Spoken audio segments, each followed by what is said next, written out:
Hello, hello. Welcome to Manny Monday. Today we are going to do this set called After Hours. It's very pretty. I've had it for a while and I've been wanting to try it.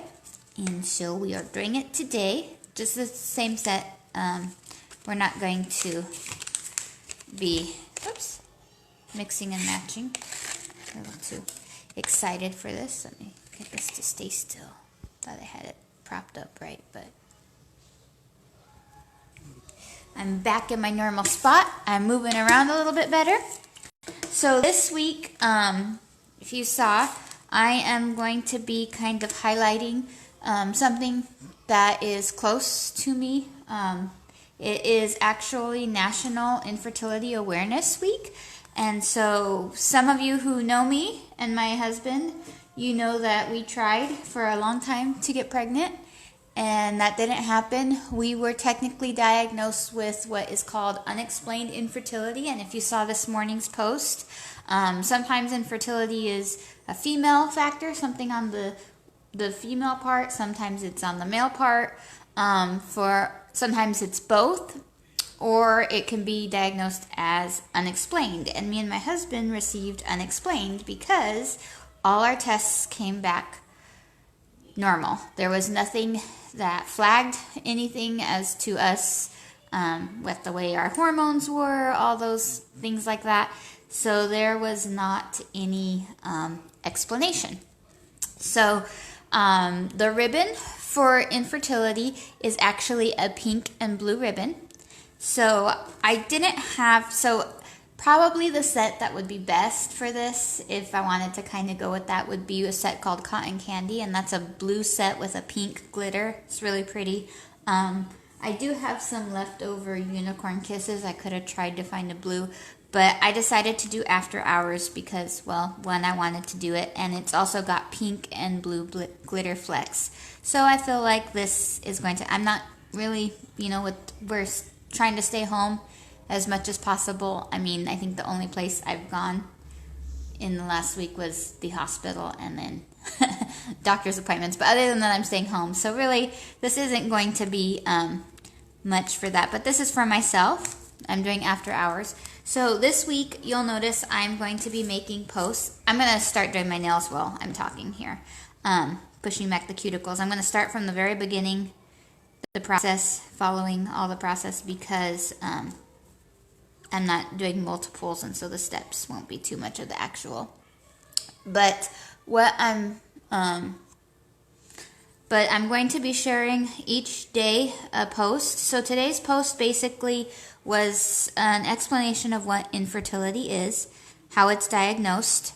I'm also gonna share my story and the information about me and my husband and how we really didn't expect to get diagnosed with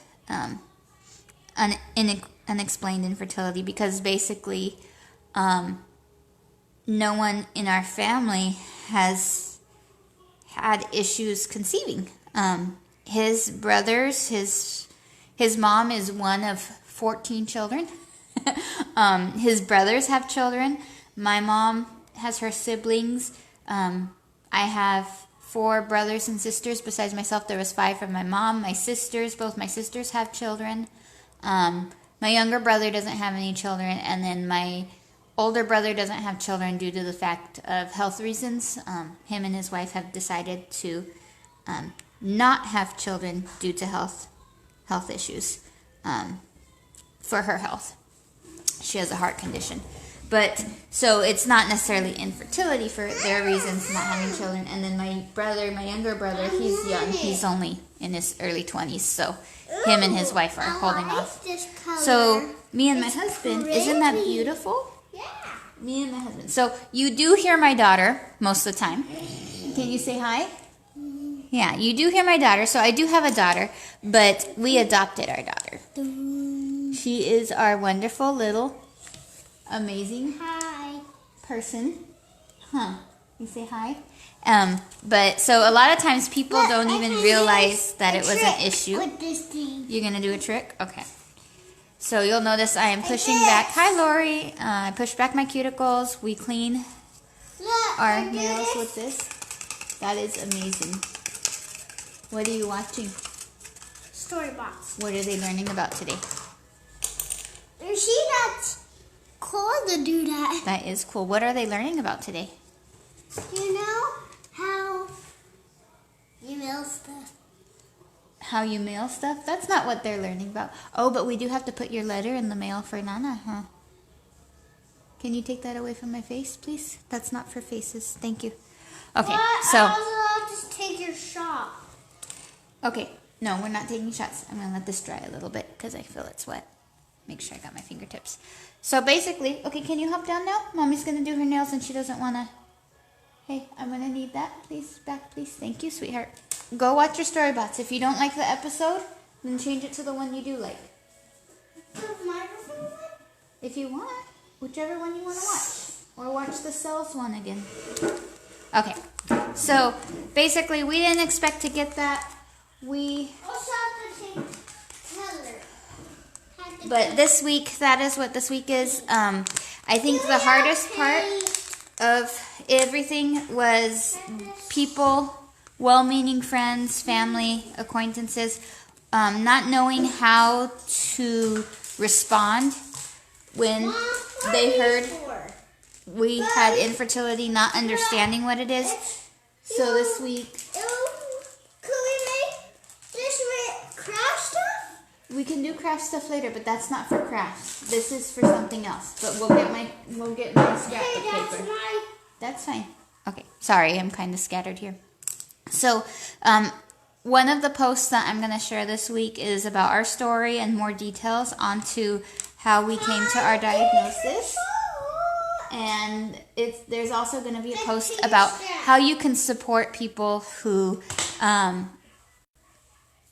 have had the diagnosis, kind of, I don't know, maybe, I can't remember exactly the article's details, but one of the things is people are well-meaning and they say things, but they don't realize that those things can actually hurt. Someone that's going through this, things like relax, it'll happen, things like that. When you have a diagnosis of infertility, it's basically telling you it's not going to happen. No amount of relaxing is going to all of a sudden make me get pregnant, is basically what the story is. And since then, I have had health issues, which now it is definitely not just our unexplained infertility, but now we are definitely at the point. I'm going to be 36 this year, so I'm not old, but I'm at the point where the health problems, which were female-related issues, which one day I'll tell you about those, that have basically put it to where I had to have a procedure done, and they basically said that I would not be able to conceive after that.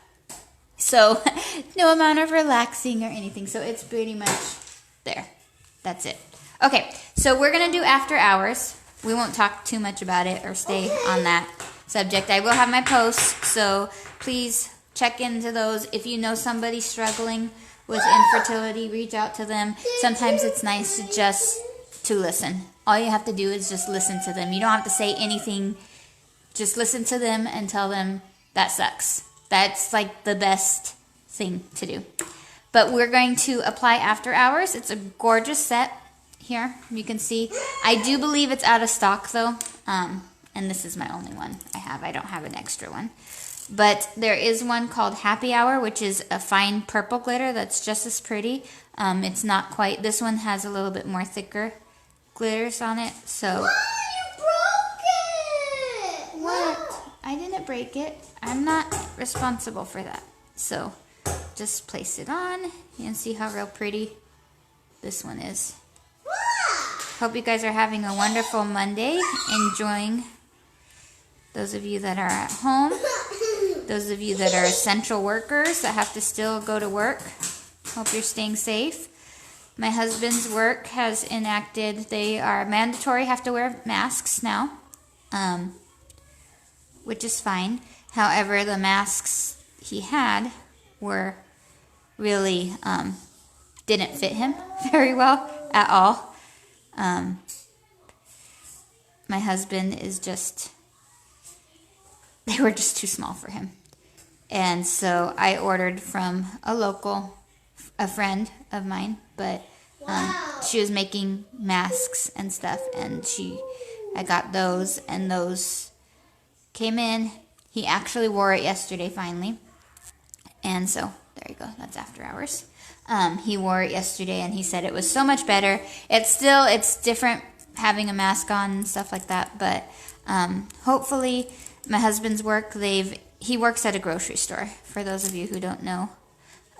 So he's an essential worker, he's a manager, and so he's there. He has to be there from the time... I didn't do nothing. He has to be there from the time they open, so that there's a manager on duty. So he goes in about 6 in the morning, most mornings, and he's home about 5. So he's been working 11-hour days. And it's busy, he says. They are hit, and then part of it I know is baby. Part of it I know is more people are eating at home than eating out. So that's part of it, but also people are limited to where you can travel and go and what's essential and what isn't. And so there are some people, he said, that they're using their daily outing as the grocery store because they go every day. And whatever, to each their own, right? I mean, that's it. But he has to work. So he goes to work 5 days a week.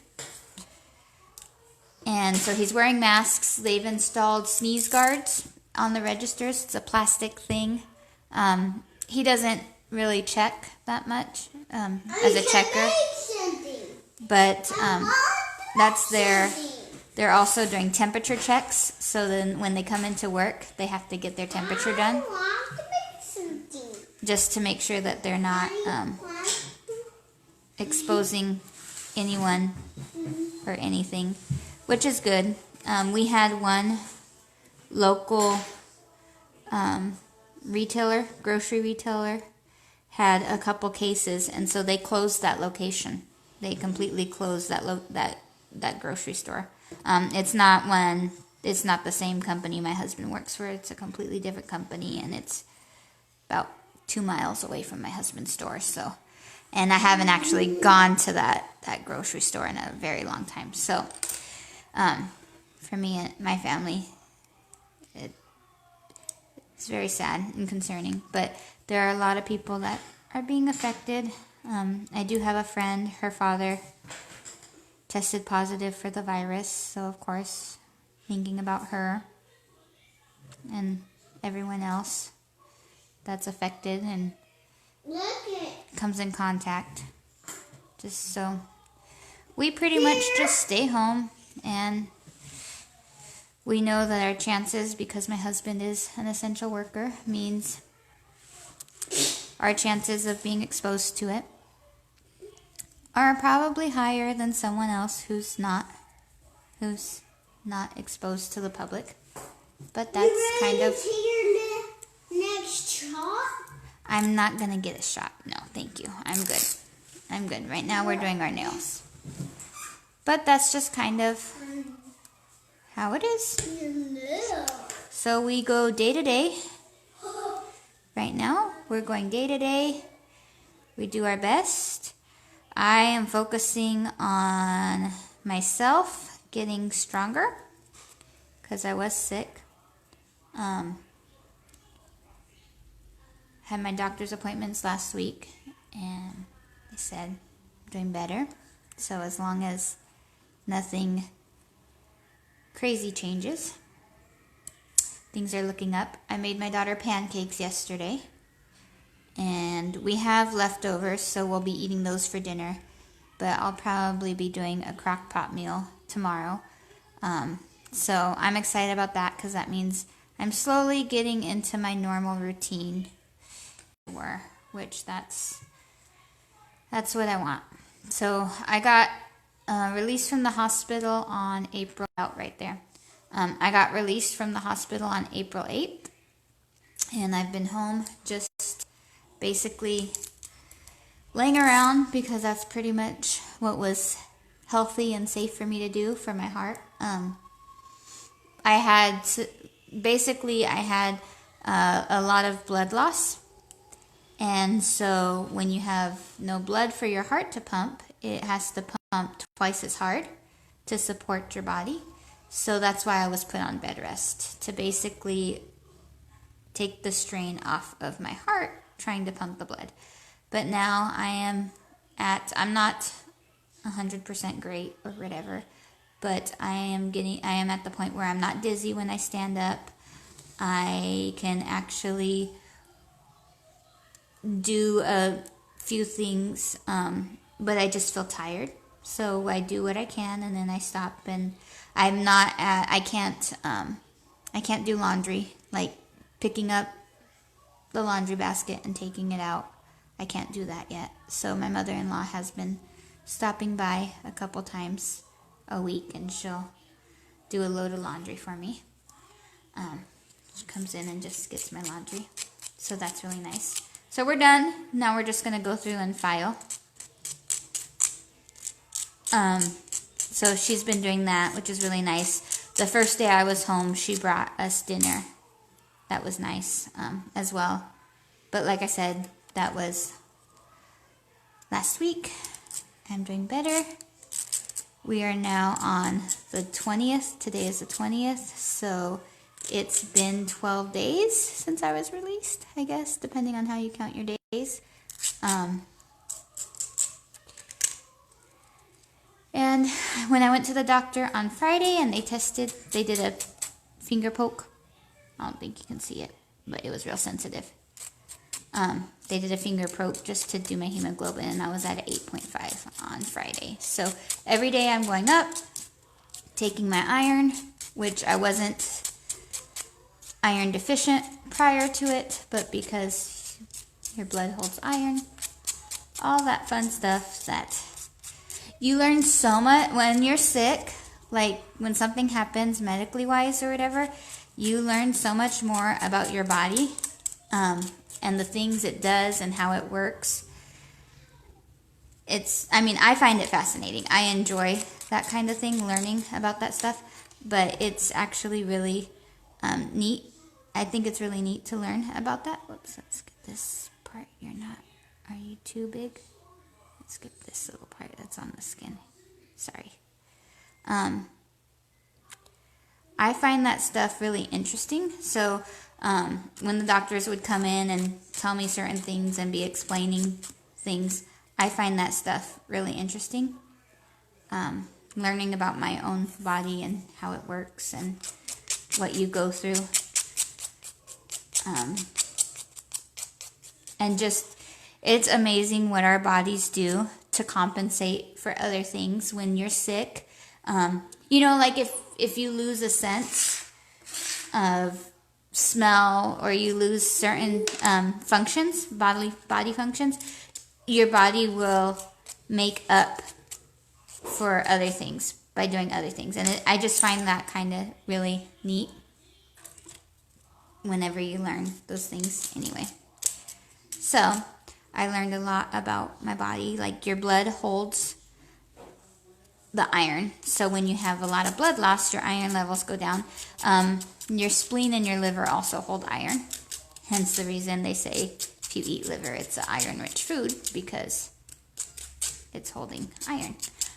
But if you lose a lot of blood, your iron levels go down because there's nowhere for the iron to be. But your body needs iron to make blood. You also need your B vitamins for your body to absorb iron. So you need to make sure that you have those going in. It's just interesting. Okay. Okay, what do you want to do? Do this glitter on my nails. You want to do glitter? Okay, let Mama finish filing here, and then I can do yours, okay? I want that color. You want after hours too? I have some leftover ones, okay? You want to go wash your hands though? And get your sticky off because you were eating waffles? You think you can go wash your hands? I washed them already. No, you didn't wash them after you ate. Go wash your hands, please. I can't put the nails on if your hands aren't clean. Thank you, baby. So, yeah, just kind of random talking today. But I hope you guys like this and enjoy Manny Mondays with me. If you have any questions or anything, feel free to ask. I think we're done. There. Shit, did I? She's been watching this show called Storybots. It's on Netflix. And teaches you all kinds of sciencey things for kids. But there we go. This is After Hours. We just did one set. We didn't mix it or anything. Like I said, real pretty glittery. If you like this set, I don't have an extra one. I'm sorry. And I do believe it's sold out right now. We will get a restock eventually. Not sure when, but when we do, I'll post it. But there is a set called After Hour. No, this is After Hours, Happy Hour, which is more purple than this one, but just as pretty. And that one was in stock last time I checked. So if you were looking for purple glitters, then you'll want to do that. But there we go. That's After Hours. Thank you for watching today. Keep looking for those posts if you're interested. It is National Infertility Awareness Week. If you want to share or discuss it, or it's something close to your heart, you can use the hashtag NIAW. There's actually a group that's asking people that this week if you're going to be posting or doing things that you hashtag it for that. So keep that in mind. It affects more people than you realize. And have a great Monday, and everyone stay safe.